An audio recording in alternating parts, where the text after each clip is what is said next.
money, art, the future. I want to understand it all. And what better way than the nexus of all those things? NFT NYC 2022.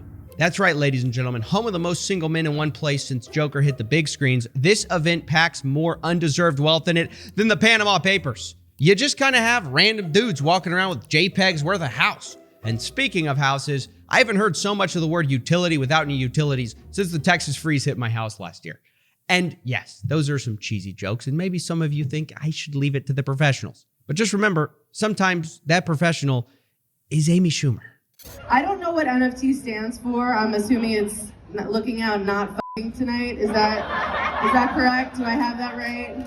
I mean, yikes. Imagine paying hundreds of thousands of dollars for a Bored Ape just to get called a virgin at your biggest event of the year. And believe it or not, this is actually as good as it gets. Ape Fest was without a doubt the biggest part of NFT NYC. And that's really what all of it was about, basically. The parties.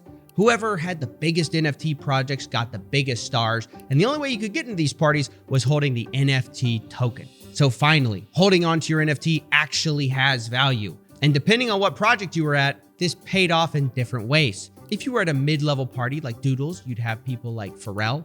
But if you were at the big boys, Ape Fest, you got A-list celebrities. We're talking Eminem and Snoop Dogg performances. And then, of course, going down the list, you also had more low-tier, more budget NFT operations with more budget celebrities.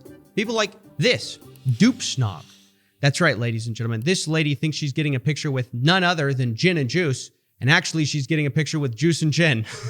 I mean, that's got to sting after you post that to Instagram. This is the tactics of some of the lesser NFT projects who couldn't afford some of the bigger stars, and so they hired people like this Snoop Dogg impersonator to drum up excitement for their projects. And you know what? It got me thinking, is that what NFTs are all about? Are they just a status symbol? Are NFTs just a litmus test for how rich you really are? And if so, who's going to care about them besides rich people? It made me think that the number one challenge for NFTs at events like this is really just convincing the rest of us, the poors. Why should we take these digital JPEGs seriously when most of them are designed to price us out? And I have to say, so far, the sales pitch on these things isn't going well, as this reporter showed. Get your NFTs here. Get your NFTs. Go cheap. Half price. Anyone, get your NFTs now. Don't be shy. When the man with the bargains has passed you by. NFTs, anyone? Anyone? Nobody cares. Nobody seems to like NFTs. We didn't find anybody who actually had anything positive to say about them. That doesn't mean they're not here, but it just goes to show what a crazy minority people who like these things are. Now, it's true that NFT enthusiasts may blame the lack of widespread acceptance on many things. For example, some of them may just say they're early and nobody gets it yet. Maybe it's just all the really cringy moments NFT NYC produced that I haven't even mentioned yet. Things like this. I'm getting drunk on truth. It's truth and freedom. Truth and freedom. Freedom from the corporations.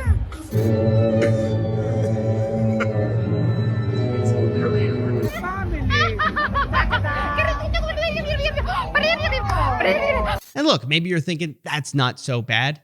Maybe it's all these haters of NFTs that are the real problem. NFTs, not for me! NFTs, not for me! But all in all, I don't think it's any of those things. I think the biggest problem facing NFTs is actually not the cringe, not the haters. It's that right now, the purpose of a lot of these projects is very vague. I mean, beyond the whole set it as your identity and wait for the dollar sign to go up, it's not really clear why you would buy one of these things. Maybe for now you could argue that it's these all-access parties that make it worth it, but I don't know if that's really going to cut it because there are cheaper ways to see Snoop Dogg than spending hundreds of thousands of dollars. And I think that's why you saw a lot of these NFT projects this year promising to do a bunch of things outside of NFTs. Like Doodles, for example, announced it would be in the music, gaming, animation, consumer products space, all at the same time for some reason. Meanwhile, a competitor, Cool Cats, is planning to launch a video game. So is Bored Ape Yacht Club, by the way. But all of this just kind of feels like these projects admitting that their NFTs aren't really going to cut it, justifying those big price tags.